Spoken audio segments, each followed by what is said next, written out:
Hello everyone and welcome to another spectacular episode of Jim at the Movies, the show where the two of us sit down and give our opinions on movies we've seen. I'm Matthew Oswald. And I'm Jimmy Price. And just like last time, we'll be doing the trailer of the week, but the same rules as apply from last time. So Matt, are you ready to begin?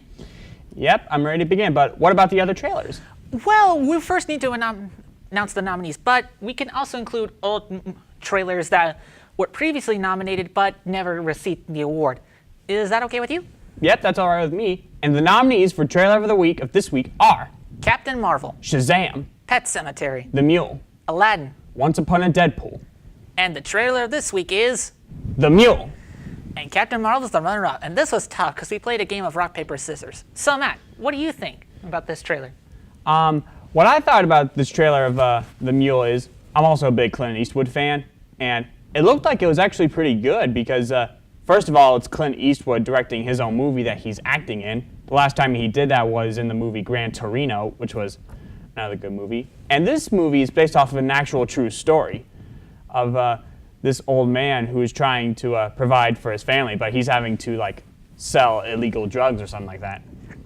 So now I will confess something. I have actually never, ever really seen a Clint Eastwood film. And I'm really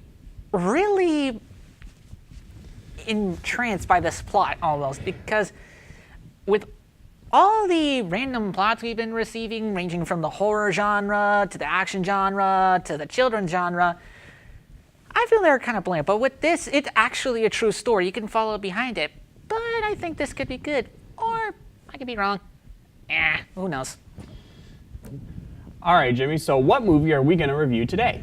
Today we'll be reviewing Spider-Man 3, which released on May 4th, 2007. And this movie has been decisive behind critics and also with audiences. So Matt, can you announce how much percentage it has on, well, with critics? Yeah, the percentage on Rotten Tomatoes with Spider-Man 3 is 63%, a 6.2 out of 10 on IMDb, a 59% on Metacritic, and 89% of Google users like this movie. So the reviews are actually kind of mixed. And it also made $890 million at the box office, a little over than that. But it cannot compare to the $2 billion Infinity War made. And I feel there was a lot of drama behind the scenes with Sam Raimi, Sony, and the Spider-Man franchise. But yeah, we could all rest easy that Spider-Man is now with Marvel and in the MCU for now. Yeah, like the reviews from everybody, like even critics, like since critics' reviews may be different than the audiences, they're both mixed from both sides. Now, I don't know if in this episode we're reviewing one movie or if we're reviewing 5 movies.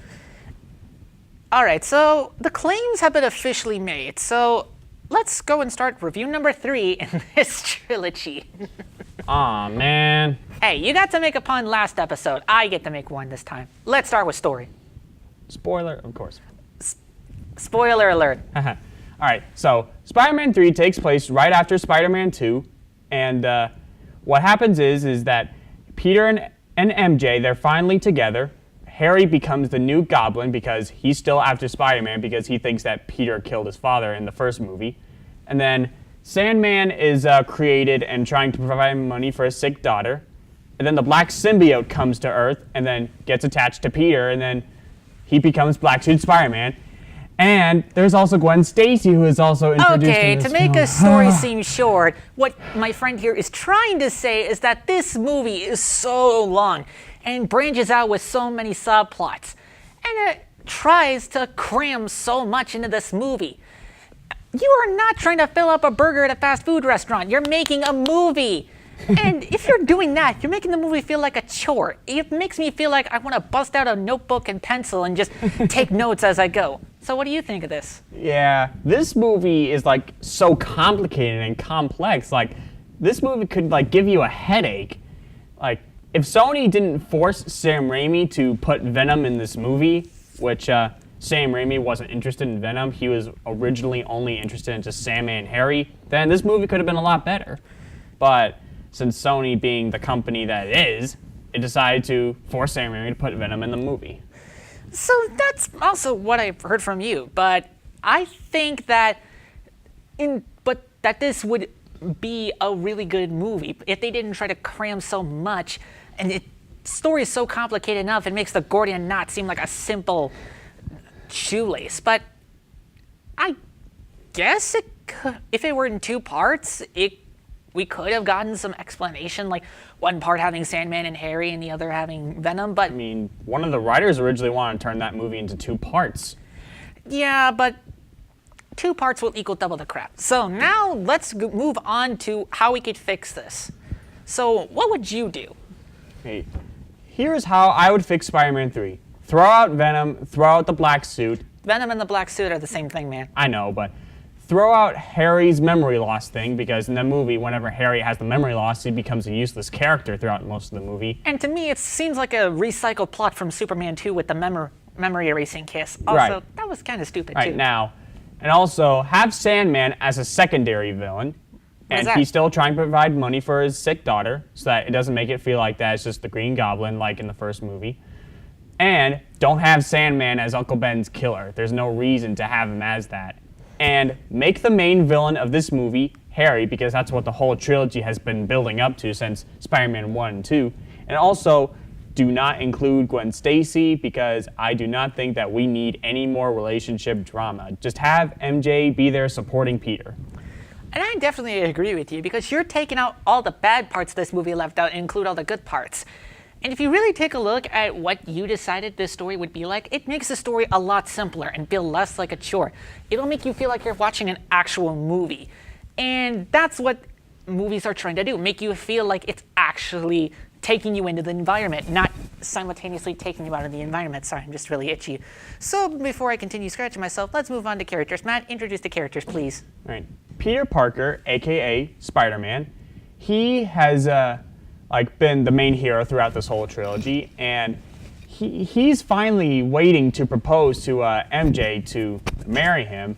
But whenever he starts dating Gwen Stacy, it kind of ruins the whole thing, and then they're in a love drama relationship thing again. And then whenever the symbiote attaches to him and starts to control him, instead of making him rage badly, they just make him just be emo and dancing and all that. Okay, keep in mind, we're not talking about emo Peter or all the bad stuff about this. You can keep the emo Peter and all this random stuff about this movie to yourself, but we need to talk about the characters as a whole. And these characters are so bland and boring. You could just replace them with oatmeal and it would still be the same. They would make pieces of paper seem more relatable than these characters. And what would you think? I think that, about the characters, I think that MJ is pretty good throughout this whole movie. I just wish that she would just stop being so dramatic about anything, really. I mean, she's always played by Kristen Dunst, and she's always dramatic. she's always dramatic about on how her plays stuff and her singing, but I really wish she would stop doing that, so that it's we don't have to keep on hearing her complain. Anyway, move on. And Sandman he was pretty good. I don't think there's anything wrong with him. And with Harry But if you had to pick a problem with Sandman, what would you say a problem with Sandman is? probably have him a little bit more hard, have him a little bit more tough. He is known as the Sandman. Yeah. Sand is not really that tough. Yeah. And also with Harry, in this movie, he was actually pretty much useless throughout this movie, because in the beginning of the movie, he fights Peter, then he loses his memory, and then throughout a lot of the movie, he's pretty much useless. Wait a minute, Harry fought Peter? I thought it was only towards maybe the second and third act. Harry fought Peter at the beginning, of the movie, after Peter sees MJ's play. I think I need to rewatch the movie again, because honestly, I don't know what's going on. And then Peter beats Harry, then Harry loses his memory. Anyway, now that we got everything we need, let's move on to how we could fix the characters. Right. With Peter, I would make him stop being so oblivious whenever MJ is not doing so well. Whenever he's you just gotta get back on the horse and believe in yourself. And with MJ, once again, I'd have her stop being so dramatic, so that we can actually be happy whenever they're both with each other for once. And Eddie Brock, I think we should hire a different actor. Topher Grace is not a bad actor. I don't have anything against him.